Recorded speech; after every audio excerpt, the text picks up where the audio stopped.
buenos días a todos los asistentes a nuestro webinar del experto en reestructuración anual de concursal.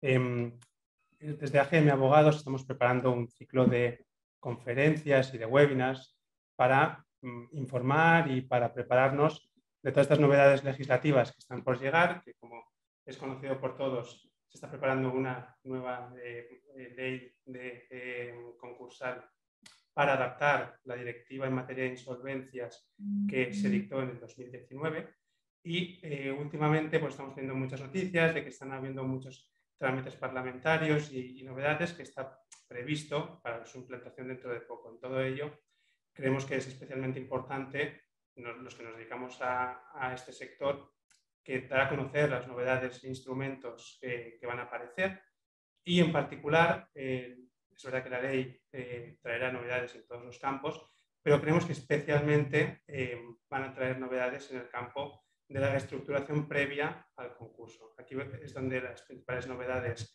van a hacer cambiar las reglas del juego, pasando de unos mecanismos bastante rígidos, como eran hasta ahora y lo siguen siendo a la fecha de hoy, el acuerdo extrajudicial de pagos, el acuerdo de refinanciación, para dotar de mecanismos mucho más flexibles como son los planes de reestructuración. En un webinar pasado ya dimos los planes de reestructuración, vimos el contenido, hasta dónde se puede llegar, que tendréis colgado en el canal de YouTube de AGM Abogados, pero básicamente ya vimos que ahí se puede entrar a reestructurar tanto el activo, el pasivo, el patrimonio neto de las sociedades, incluso cualquier tipo de contrato que tenga la sociedad. Es decir, el legislador quiere dotar a las empresas que puedan conseguir una viabilidad de instrumentos para que puedan reestructurar todos sus campos.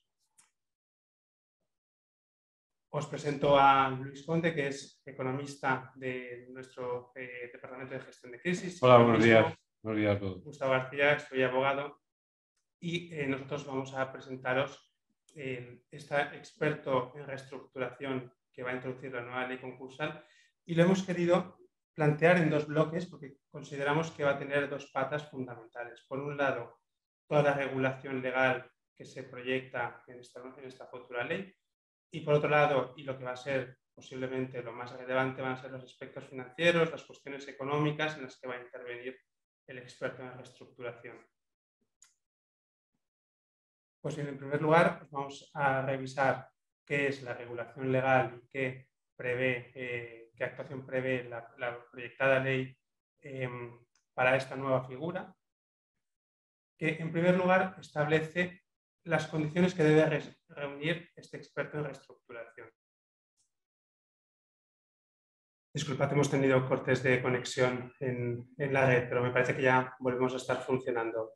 Si no, por favor, utilizad el chat y las preguntas. Intentamos solucionar cualquier problema que tengamos. Bueno, estábamos diciendo en cuanto a las condiciones que debe reunir el experto en reestructuración. Si no se me escuchase bien, hubiesen problemas con el audio, también por favor indicádmelo. Pues bien, donde profundiza la ley, que es la condición necesaria que debe tener el experto en reestructuración, es que tenga los conocimientos necesarios para que la empresa que está atravesando una situación de insolvencia pueda conseguir la viabilidad, es decir, que tenga una experiencia previa en la reestructuración de compañías. También se mencionan especiales conocimientos en función del sector de la empresa, del tamaño, de la complejidad del activo y del pasivo que pueda tener la empresa a reestructurar, y así como si concurren elementos transfronterizos, por ejemplo, empresas presentes en más de un país. Todo ello veremos que serán pues, bueno, objeto para que el juez decida si es el idóneo o no es el idóneo.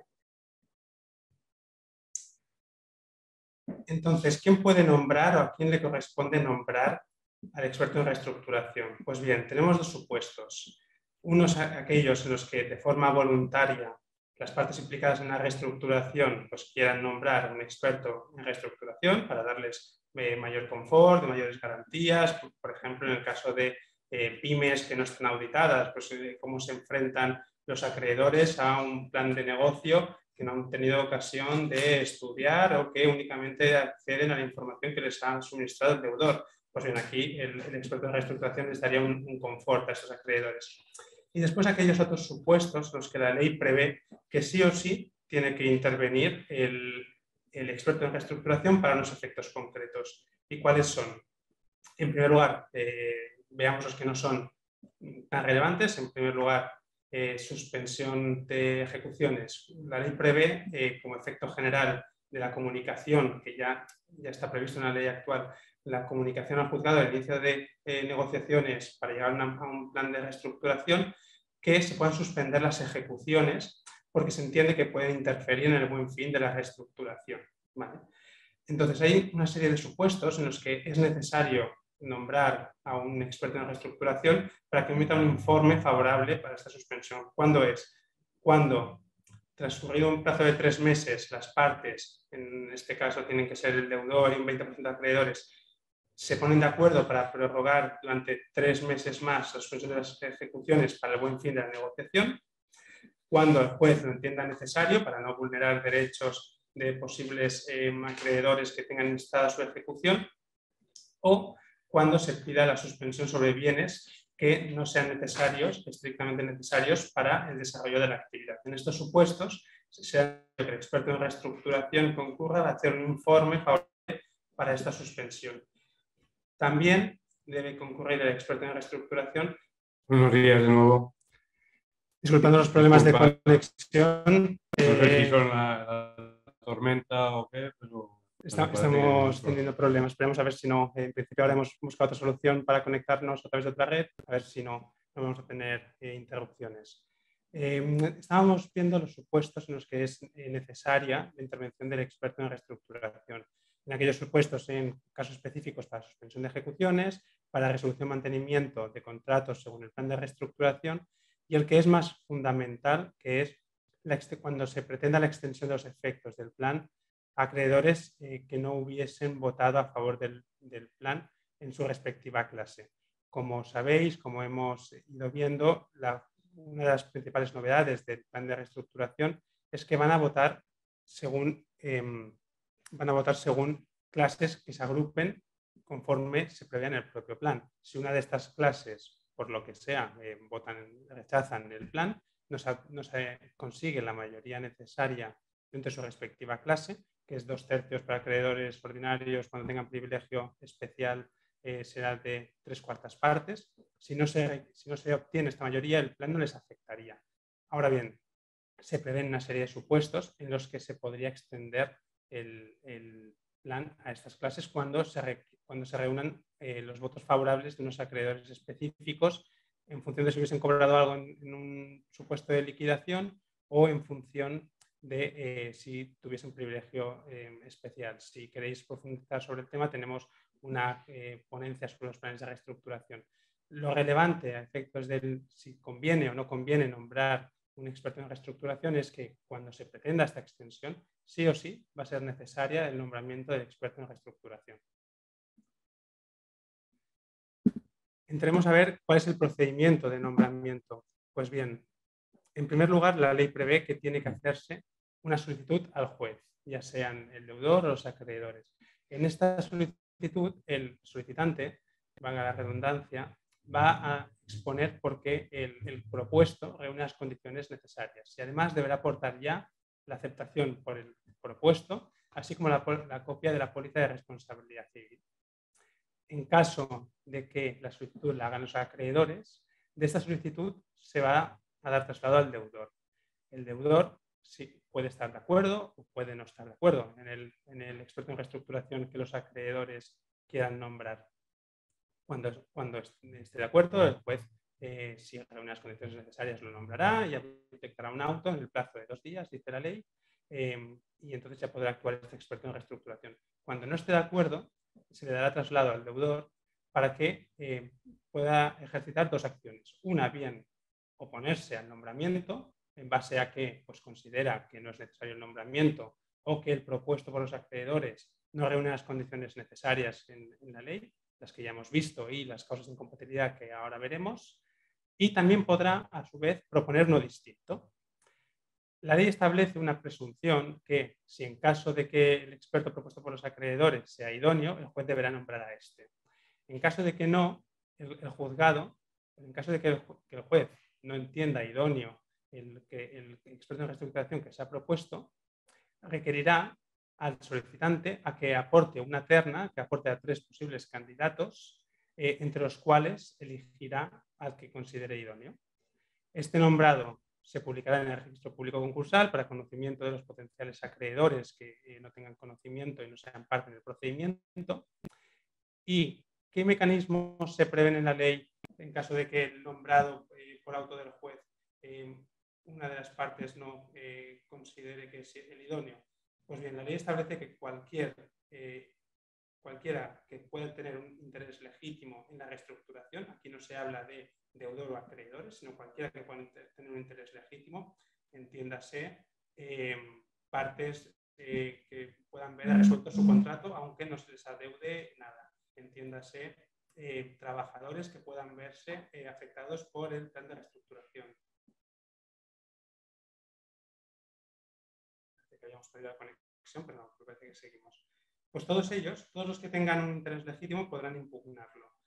¿En base a qué podrán impugnarlo? Pues las mismas causas que la oposición, pues no reunir las condiciones o incurrir en incompatibilidad. Y de ello se dará traslado, se dará tramitación de incidente concursal que terminará en sentencia.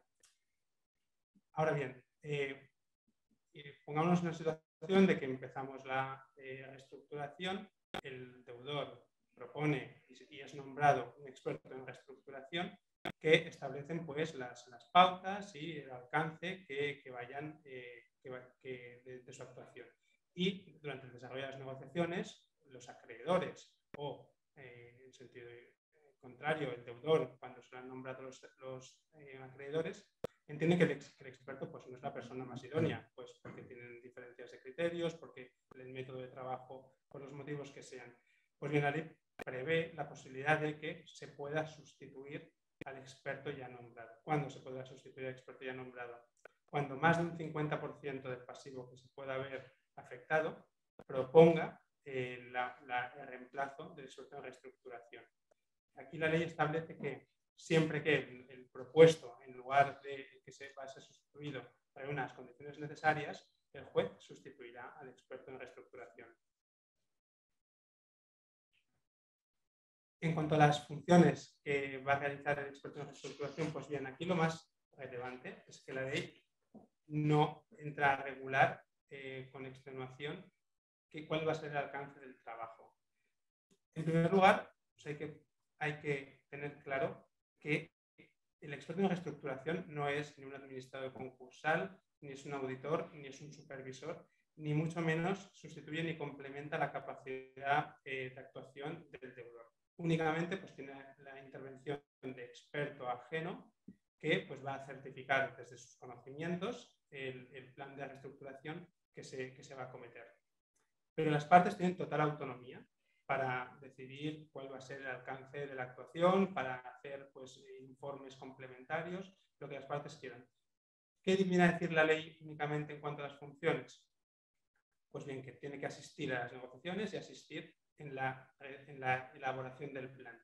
Y es relevante que la ley dice asistir en la elaboración del plan y no le encomienda la elaboración del plan. Es únicamente una función, podríamos decir, similar a la del mediador.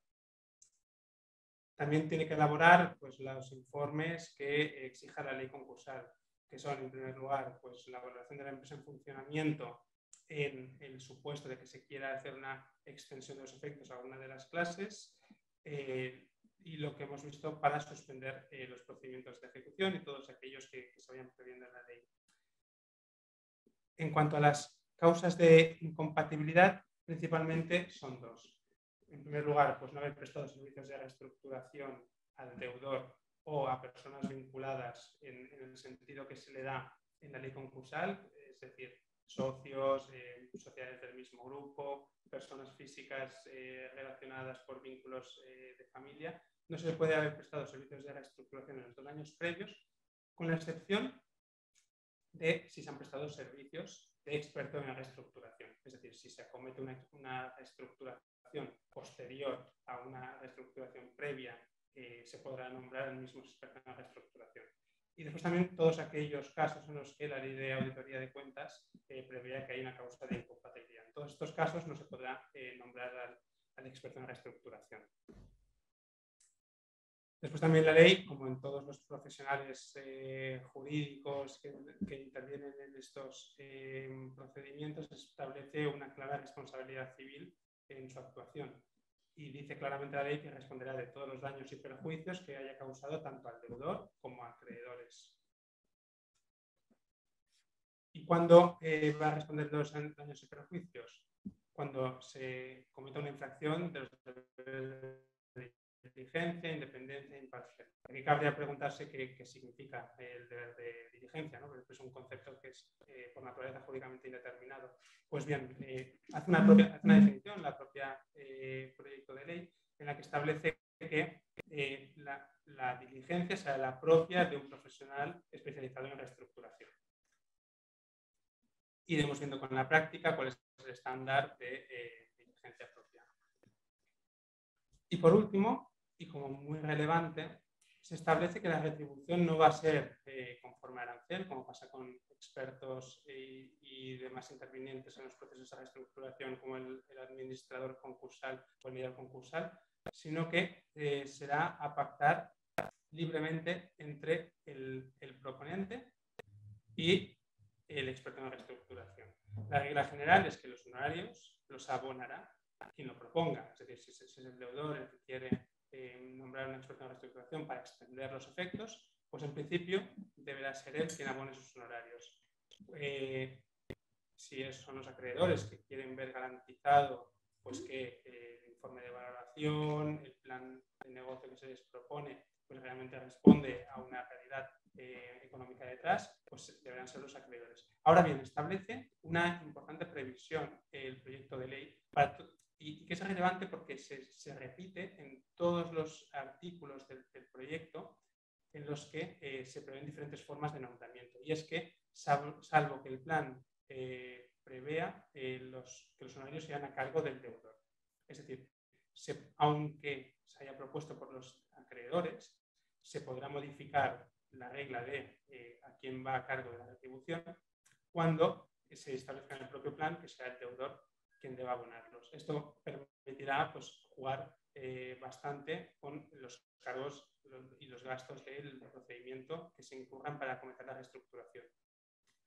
En principio, hasta aquí es la parte de la regulación legal. Os dejo con Luis, que os va a explicar las implicaciones financieras y económicas del experto en reestructuración. Muy bien. Muchas gracias, Gustavo. Buenos días a todos. Bueno, me he saludado al principio, pero como ha habido algún incidente técnico, pues vuelvo a saludar. Bien, como decía Gustavo, la verdad es que esto es una figura absolutamente nueva en la regulación concursal española, que de hecho, como saben, todavía no está aprobada definitivamente, está en trámite parlamentario. Y como figura nueva, y como acostumbra pasar, está bastante indefinida para entendernos, ¿no? De hecho, como se ha comentado anteriormente, hay un apartado de la reforma de la ley que habla de las funciones del experto independiente, que, como hemos dicho, consiste en que asista al deudor y a los acreedores en las negociaciones y en la elaboración del plan. Elaborarlo, además, en el caso que sea necesario, porque el juez lo determine, los informes que expresamente se determinan, ¿no? Pero insistimos en esa función de asistencia, de consultoría, como quien dice, ¿no? A las partes que entendemos que el espíritu o la filosofía es de dar un cierto confort en un marco de negociaciones, ¿no? Entre deudores y acreedores, deudor y acreedores, perdón, que alguien, un tercero independiente, pueda dar un cierto confort sobre lo que se está tratando. Además, si miramos en la reforma el contenido del plan de reestructuración, que como decía Gustavo, hicimos una sesión expresamente sobre los planes de reestructuración, hay un componente muy importante económico-financiero, como se diga, y leo muy rápidamente algunos de los apartados que se hablan en el artículo que habla del contenido del plan de reestructuración. Una descripción de la situación económica del deudor y una descripción de las causas y el alcance de las dificultades del deudor. El activo y pasivo del deudor. Bueno, los acreedores cuyos créditos van a quedar afectados, por supuesto. Los acreedores o socios que no vayan a quedar afectados mencionados individualmente. así como las razones. Las medidas de reestructuración operativa, la duración de esas medidas y los flujos de caja estimados del plan, así como las medidas de reestructuración financiera, incorporando la financiación interina y la nueva financiación. O sea, estamos hablando de las condiciones necesarias para que el plan de reestructuración sea viable y evitar el concurso. O sea, estamos hablando de un componente muy importante económico-financiero, ¿no? Y desde esta visión, ¿qué pensamos nosotros que el experto en reestructuraciones, cuál sería un poco su misión para poder llevar a cabo esta función que se le determina, ¿no? Y poniendo un símil, sobre todo en esta parte inicial que hablamos del análisis del balance de situación y de la cuenta de pérdidas y ganancias, podríamos decir que tendrá un rol similar a lo que podría ser un analista de riesgos, ¿no? Entre comillas, ¿no? En el sentido de que pensamos que este experto y sobre todo en lo que son en un foco o en un target de pequeñas y medianas empresas, que entendemos que serán las que mayoritariamente pues también se vean afectadas por todo esto, ¿no? Pues puedan necesitar, ¿no? Pues habrá, el experto independiente tendrá que realizar de alguna manera un análisis de las masas patrimoniales del activo y el pasivo, viendo pues que si hay o no equilibrio patrimonial, ¿no? Ya hablaremos en algún momento seguro de concepto muy... Vamos a dar unas pinceladas de todo ello, porque evidentemente si tuviéramos que entrar al detalle de cada apartado, no sería solo un webinar, sino que seguramente podrían ser varios a lo mejor, ¿no? Entonces, hablaremos muy por encima de todos esos aspectos.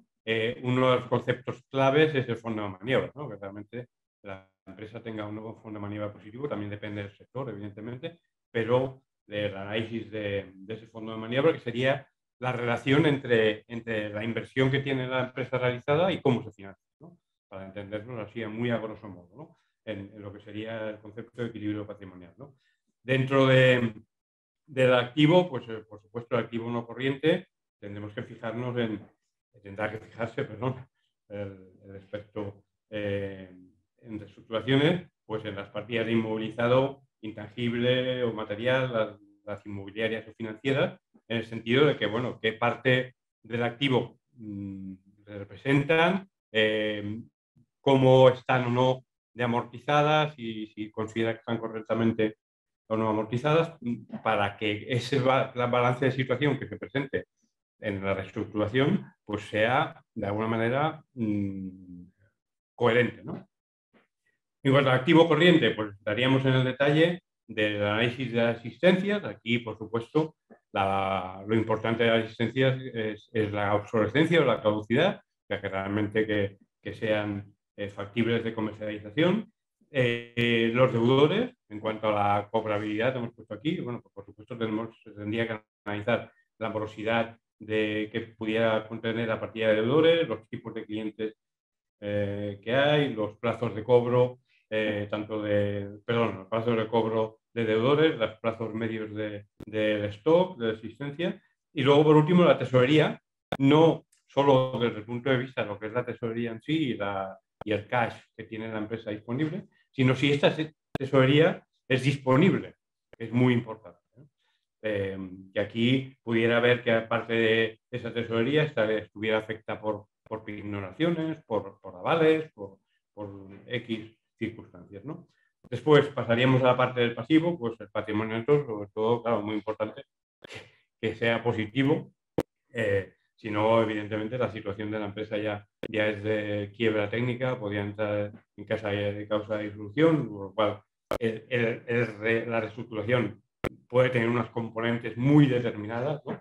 En cuanto a lo que serían los fondos propios, ¿no? de la empresa, la necesidad de fondos propios. En cuanto al pasivo no corriente, pues bueno, el análisis de lo que sería la deuda bancaria y respecto a la no bancaria, y en el pasivo no corriente habría una correlación, creemos, a analizar y a determinar con el activo, en el sentido de que puede que parte de este pasivo no corriente esté afectando como garantías a partidas del activo inmobiliario, intangible, material, etc., ¿no? Entonces, es importante también ver esa correlación que pueda haber entre el pasivo y el activo en cuanto a la parte de garantías efectivas, ¿no? En cuanto al pasivo corriente, lo mismo, ¿no? La deuda bancaria y no bancaria, y aquí en este apartado lo que nos tendríamos que fijar, es en la exigibilidad de estas partidas y en la puntualidad del deudor en el pago de estas partidas. Aquí analizaríamos el plazo medio de pago a los acreedores y proveedores y ver si este plazo medio de pago es razonable o no respecto del sector, respecto de las normas comerciales, del funcionamiento comercial habitual, etc.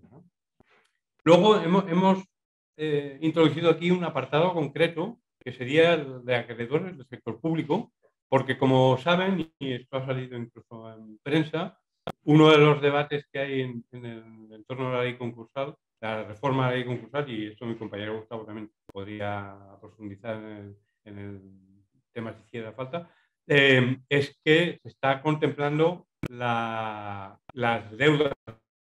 Hola, buenos días de nuevo. Disculpen, la verdad es que nos encontramos con problemas. A ver si esta ya puede ser la definitiva y podemos continuar y acabar con el webinar que está haciendo un poco accidentado. Bien, estábamos hablando, no sé exactamente el punto donde nos hemos quedado, del apartado del balance del pasivo, en que se determinan los acreedores del sector público y su análisis concreto que habrá que realizar al amparo de cómo pueda salir también al final publicada la ley, ¿no? Y los privilegios que puedan tener estos acreedores del sector público, Hacienda, Seguridad Social, etc., ¿no? Otra parte del análisis que tendrá que realizar el experto en reestructuración será, por supuesto, la solvencia y el endeudamiento en términos globales de la sociedad. Desde luego que entrando en el detalle de las partidas del balance, tanto en el activo como en el pasivo, también se va analizando esta situación, ¿no? Pero bueno, comparar cuánto de endeudada está la empresa, si es o no habitual en el sector, ese endeudamiento, etcétera, y por supuesto también la liquidez, ¿no? Como decíamos, el fondo de maniobra, los ratios habituales que se utilizan en finanzas en términos de liquidez, lo que sería el activo circulante respecto al pasivo circulante, el activo corriente respecto al pasivo corriente, ¿no? Y haciendo más ácido, como se llama habitualmente, el ratio, pues comparar solo lo que fuera tesorería o tesorería y clientes respecto al total de deuda a corto, etc. ¿No? Bien, no entraremos en más detalle porque pensamos que realmente no se trata de eso, ¿no? Entonces, hemos hecho un análisis del balance, entraríamos en lo que sería la cuenta de pérdidas y ganancias, que también habría que hacer una revisión de la cuenta de pérdidas y ganancias más desde el punto de vista de la evolución en el pasado y hasta el presente, ¿no? De las magnitudes principales, y aquí entre ellas pues estamos concretando o presentando pues lo que sería, por supuesto, la cifra de negocios, el margen bruto y los gastos de explotación, cómo evolucionan en el tiempo, si son constantes o no, en términos de porcentaje, por supuesto, sobre la cifra de negocios, un análisis de EBITDA y de su recurrencia, porque saben que la magnitud de la EBITDA es una magnitud clave en los términos, en los análisis económicos financieros, tanto de presente como de futuro en la empresa. Luego hablaremos de la previsión de flujos de caja futuros. Pues bueno, evidentemente partiremos normalmente de un EBITDA y que ese EBITDA pues realmente sea recurrente y lo pueda ser o no en el tiempo, ¿no? Después de EBITDA, pues entraríamos en análisis también del resultado de explotación, que es el EBITDA después de amortizaciones y depreciaciones. Un análisis específico requiere el resultado financiero en el sentido en que, como saben, está absolutamente relacionado con la deuda y aquí lo que se podría analizar por parte del experto pues es el componente de esa cuenta de pérdidas y ganancias que absorbe el coste financiero, ¿no? Y, por supuesto, ¿qué representa el coste financiero sobre la deuda? Si es un coste muy alto o muy bajo respecto al mercado, etcétera, etcétera, ¿no? Pues todas esas cosas tienen su importancia, insistimos, y así a priori, sin conocer exactamente, sin haber exactamente una regulación de la función y la figura del experto independiente, del experto de reestructuración en ese sentido, pues que es un elemento importante a la hora de establecer y llevar a cabo las negociaciones entre deudor y acreedores, ¿no? Por supuesto, el tema del coste financiero, ¿no? Y de la deuda existente.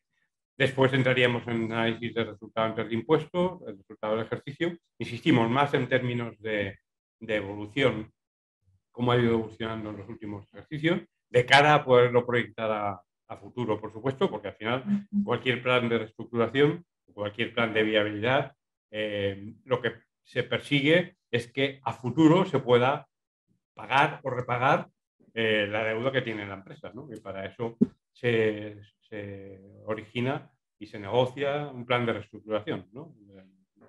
Para poder presentar de alguna manera cómo la empresa va a poder hacer frente a esa posible situación de dificultades financieras, con la intención, como comentaba Gustavo al principio de la presentación, de que anticiparnos en el devenir de la empresa a cualquier problema financiero que no acabe terminando en un concurso de acreedores, ¿no? Que desde luego el enfoque de la reforma es el concurso, entiendo yo, Gustavo, como última solución, ¿no?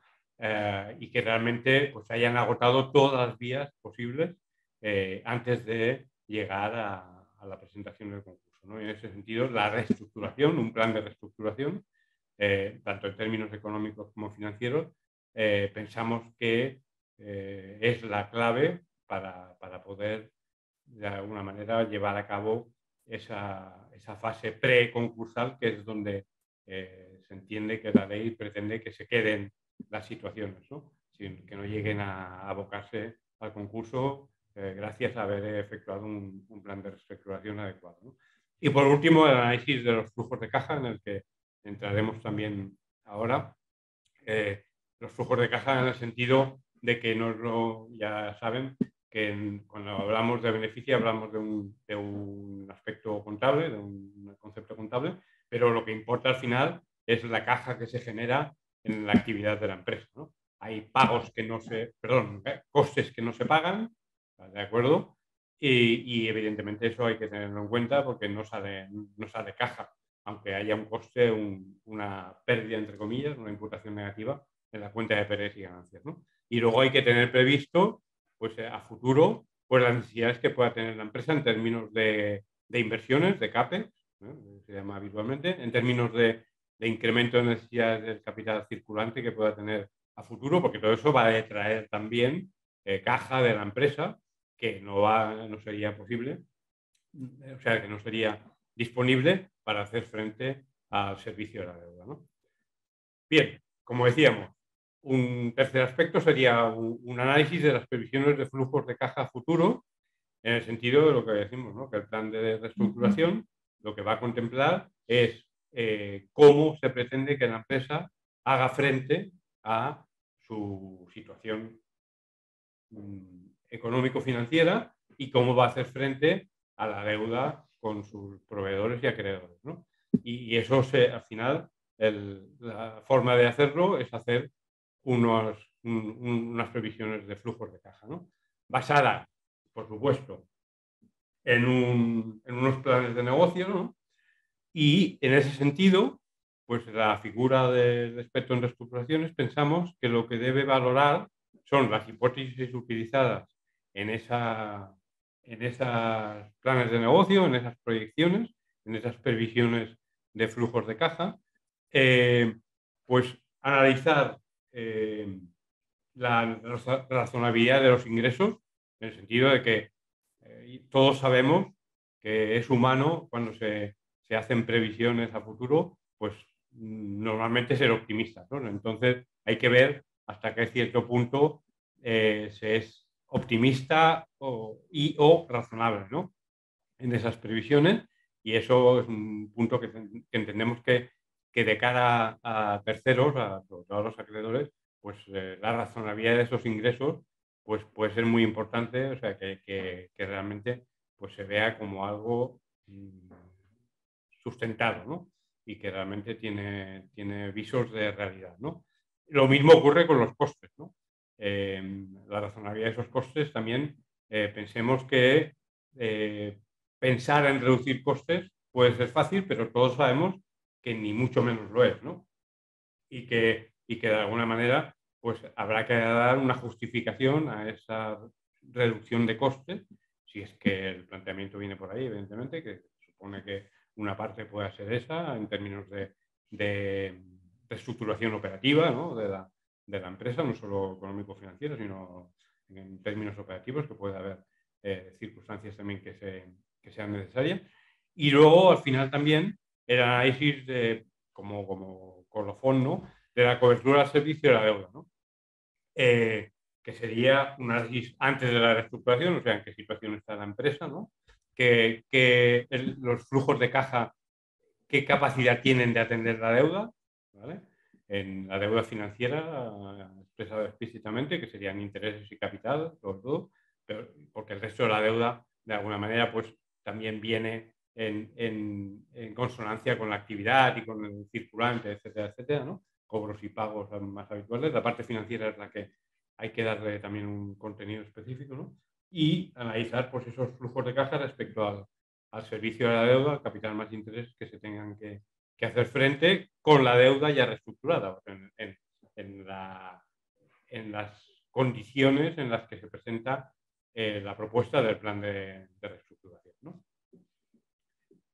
Bien, y por último, pensamos también que esta figura del aspecto en reestructuraciones, pues como también lo dice, bueno, o se define, de las pocas cosas que define la reforma de la ley, es la asistencia en el proceso de negociación, ¿no? de la propuesta de reestructuración, ¿no? Bueno, pues aquí se tendrán que entrar, por supuesto, y tendrá que hacerlo desde el punto de vista del deudor y teniendo muy claro las circunstancias en las que se plantea ese plan de reestructuración, pero también pensando en los acreedores, por supuesto, para poder llegar a un acuerdo, ¿no? con esos acreedores, pues habrá que hablar pues, de posibles quitas o no de deuda, de plazos, de posibles o no carencias, por supuesto, en términos de tanto de deuda bancaria como a veces no, las garantías que se puedan tener que prestar y en qué condiciones, qué plazos pueden tener esas garantías, si son temporales o no, etcétera, ¿no? Los covenants que puedan tener las financiaciones, las condiciones no exclusivamente financieras, las nuevas financiaciones que puedan ser necesarias y, por supuesto, en ese sentido, explicar, hacer que en el plan de reestructuración se explique muy bien el porqué de la nueva financiación, a dónde se va a destinar, en qué condiciones, cómo se va a retornar también esa nueva financiación, además de, por supuesto, ya la ya existente. Y después, pues por último, tendríamos lo que serían las medidas operativas, que aquí no es una componente tan económico-financiera, pero que tiene sus consecuencias, evidentemente, ¿no? Si hay que reestructurar plantillas, si hay que atender a una nueva inversión y el por qué y el cómo va a beneficiar la viabilidad futura de la empresa, bueno, pues diferentes circunstancias que, por supuesto, como decía Gustavo, no están definidas y por eso están absolutamente abiertas, ¿no? Que formarán parte de ese plan de reestructuración, ¿no? Y por último, lo hemos puesto como último apartado aquí, como una posibilidad que en la ley actual ya se contempla y en la reforma también tiene su apartado, que sería la posible venta de unidades productivas, ¿no? de la empresa, como solución que forme parte del plan de reestructuración, aparte de lo que sería la propia reestructuración o refinanciación de la deuda, pues como forma de dar viabilidad y salida a la empresa y generar caja para atender pues, la situación en que se encuentre la empresa en aquel momento, ¿no? Bien, por nuestra parte, insisto, no queríamos entrar en excesivo detalle. Pensamos que esta figura y que sus funciones se van a ir definiendo de alguna manera más propiamente, ¿no? Con el tiempo, con el propio devenir de las reestructuraciones, con las intervenciones de los jueces, etcétera, y que, bueno, al final es algo que pensamos que la filosofía o lo que se pretende con esto es suficientemente importante, ¿no? El hecho de esperar y que las empresas puedan tener salida antes de entrar en un concurso de acreedores, que sabemos que hasta ahora, por lo menos, la gran mayoría de ellos acababan en liquidaciones, etcétera, etcétera, ¿no? Y el legislador pretende, y la directiva europea, por supuesto, con anterioridad ya lo ha pretendido, es no tener que llegar a esta situación y anticiparse en todo lo posible, y la figura o el mecanismo por el que apuesta es por el plan de reestructuración, y dentro de los planes de reestructuración, pues esta figura del experto independiente o experto en reestructuración. Si quieres, perdón. Creo perdón. que podemos pasar a las preguntas que han tenido los asistentes. Sí, a ver nos han hecho varias por el chat. En primer lugar, se preguntan, ¿se puede recurrir la decisión del juez sobre el nombramiento? Lo que está es para la parte legal. Pues se puede recurrir, sí, se puede recurrir. Como hemos visto, se propone o bien por acreedor, o bien por acreedores, o bien por el deudor. Si no se está de acuerdo, pues hay un procedimiento de impugnación y el juez revisará cuál es el nombrado idóneo. Ahora bien, claro, todo esto termina en un juzgado de lo mercantil con un auto. Todo esto se puede recurrir porque creemos que el criterio del juzgado de lo mercantil que nos ha tocado no es el correcto, o porque puede haber un error material. Pues bien, aquí se introduce una novedad en el proyecto de ley, porque hasta ahora era un poco confusa cuándo se podía recurrir o no una resolución judicial. En fase común no se podía hacer en ese momento, y en la fase de liquidación sí, pero no había nada previsto para la fase previa al concurso. Pues ahora se ha previsto que en fase previa al concurso, en estos planes de reestructuración, se podrá recurrir recurso de apelación conocido por todos. También preguntaban, me parece demasiado abierta la figura, no se prevé un estatuto, la retribución pactada libremente es una fatal, no puede ocurrir lo mismo con el mediador concursal. Bien, son dos cuestiones diferentes. En cuanto a si no se prevé un estatuto, no se prevé un estatuto, la verdad.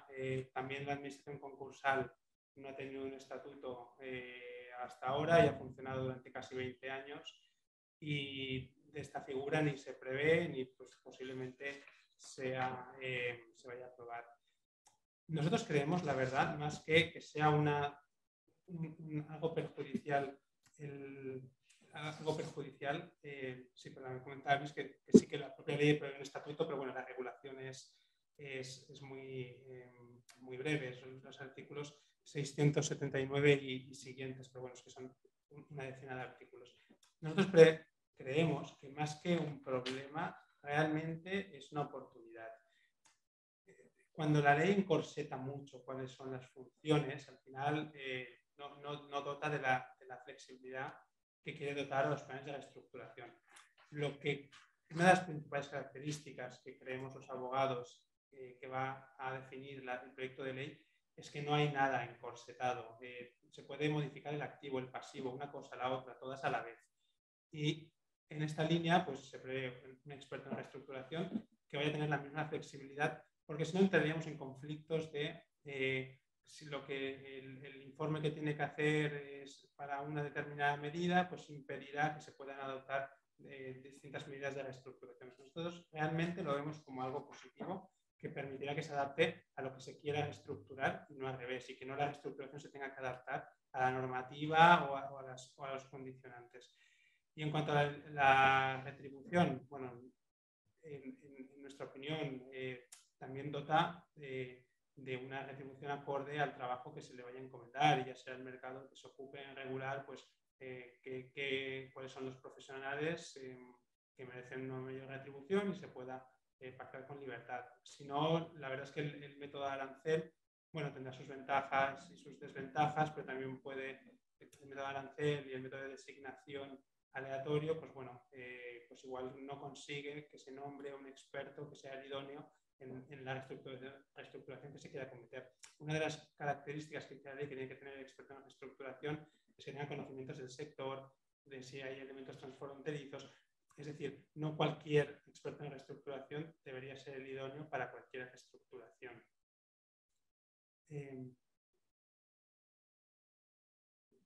También nos preguntan,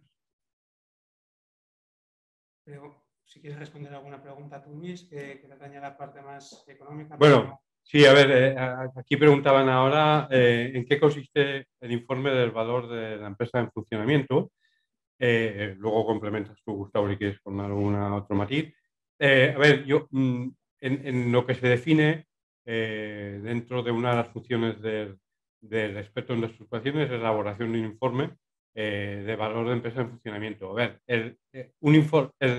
la empresa en funcionamiento no es una forma de valoración como tal, es un principio contable y seguramente el más importante o de los más importantes que existen, y es que supone, y por eso se llama así, que se están evaluando los activos, los pasivos y los ingresos y los gastos desde el punto de vista que la empresa va a continuar funcionando en el futuro, y por eso se llama empresa en funcionamiento, ¿no? O sea que la oposición a eso o el contrario sería una empresa en liquidación. O sea, que ya hay que resolver los activos y pasivos y lo que queda, ¿no? Entonces, el criterio, por supuesto, que estamos hablando desde el principio de esta reforma de la ley, que es no llegar a una situación de liquidación, no llegar al concurso en principio y no llegar, por supuesto, en último término y como peor solución, la liquidación,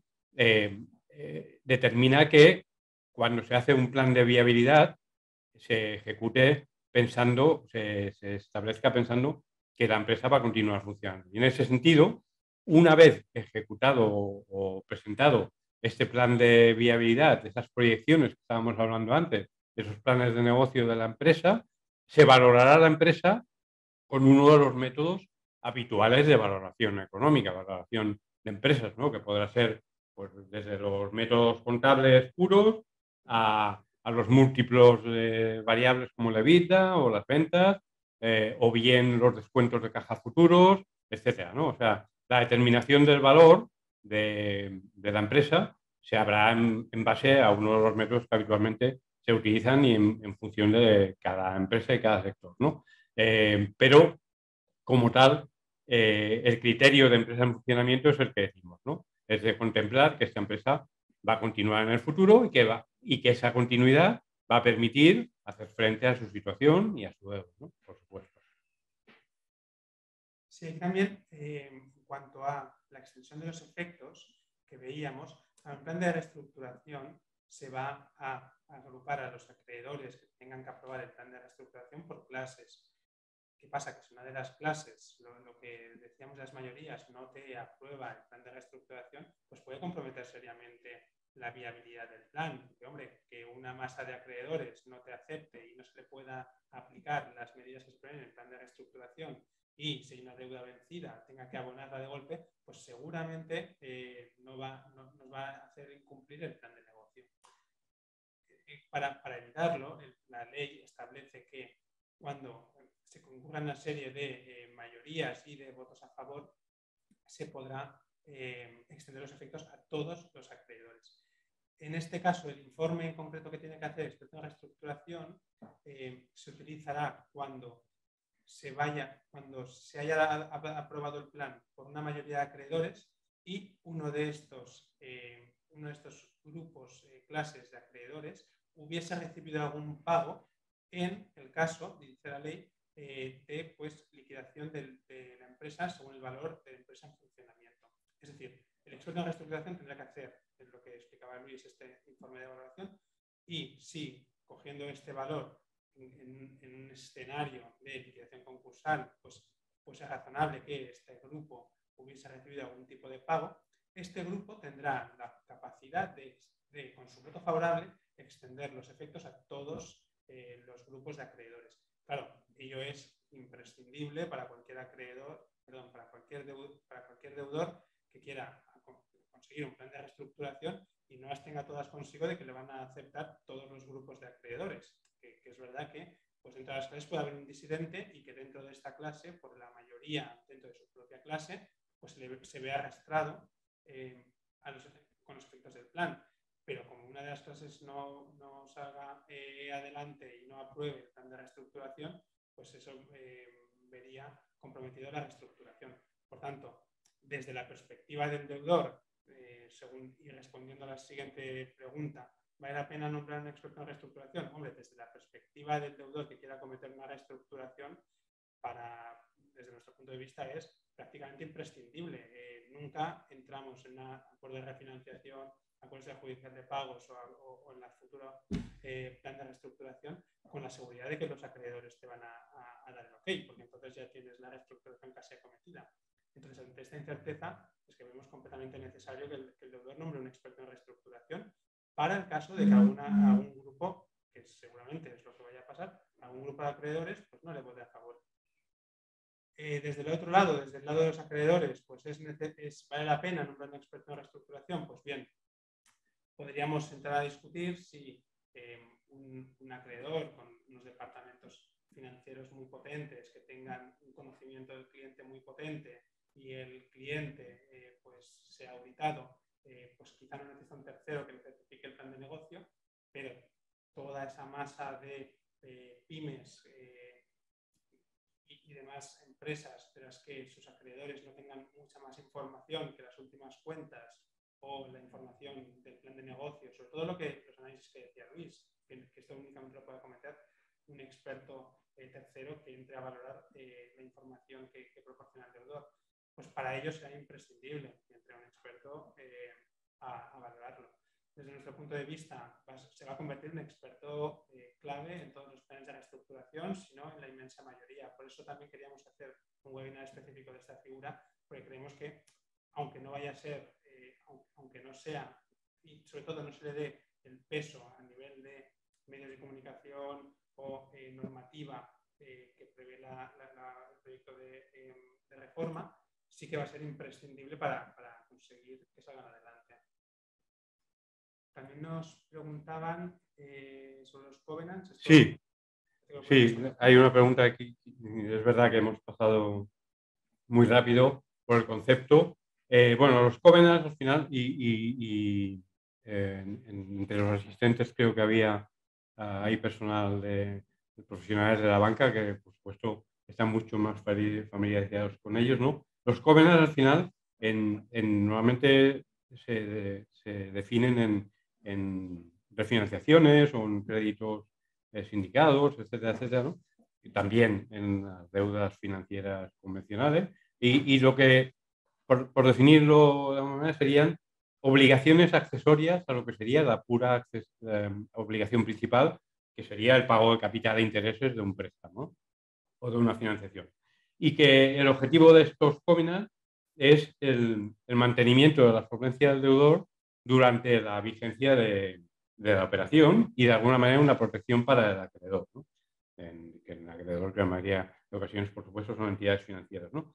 La finalidad de estos covenants es que la empresa va a mantener un flujo de caja y que pueda ir siguiéndose, ¿no?, de una manera suficiente para poder cubrir los pagos derivados de la financiación. Y entonces, en esos términos, se establecen una serie de condiciones y digamos que los covenants se pueden definir en función de sus características, ¿no? Hay covenants que se denominan positivos, que son obligaciones de hacer determinadas cosas, pues por decir algo, presentar las cuentas anuales de la empresa cada año, ¿no?, a los acreedores para su revisión, por poner un ejemplo. Negativos, covenants negativos, que serían obligaciones de no hacer, pues no permitir nuevo endeudamiento, por ejemplo, o condicionado, no permitir dar garantías superiores a las que se han otorgado en la reestructuración o la refinanciación, etc. Y por último, los covenants que se denominan financieros, que lo que pretenden es que se cumplan determinados parámetros en el balance de la cuenta de pérdidas y ganancias, ¿no? Pues podríamos hablar por ejemplo, del servicio de la deuda sobre EBITDA, ¿no? O la deuda sobre EBITDA. Bueno, pues son parámetros o ratios que a veces establecen unos parámetros concretos que pueden ir vinculados a las condiciones económicas o financieras de esos préstamos, ¿no? Entonces, bueno, ya digo, es una cosa muy específica que forma parte, evidentemente, formarían parte del acuerdo de reestructuración, como hemos dicho, dentro del apartado final al que nos referíamos. Bien. Yo creo que no hay más preguntas. Pues agradeceros a todos los asistentes el habernos acompañado en esta nueva sesión que vamos viendo las novedades del proyecto de reforma. Disculparnos una vez más por todos los problemas de conexión y agradeceros que nos hayáis acompañado hasta el final. Y recordaros que desde AGM Abogados contamos con un equipo de abogados y economistas para prestar asesoramiento tanto legal y económico a las partes en un procedimiento de reestructuración o incluso para prestar también los servicios de experto en reestructuración cuando se quiera cometer. Para todo lo demás tenéis nuestros medios de contacto a través de esta presentación y cualquier duda o demás pues quedaremos a vuestra disposición para atenderos. Muchas gracias. Muy bien. Buenos días y muchas gracias a todos.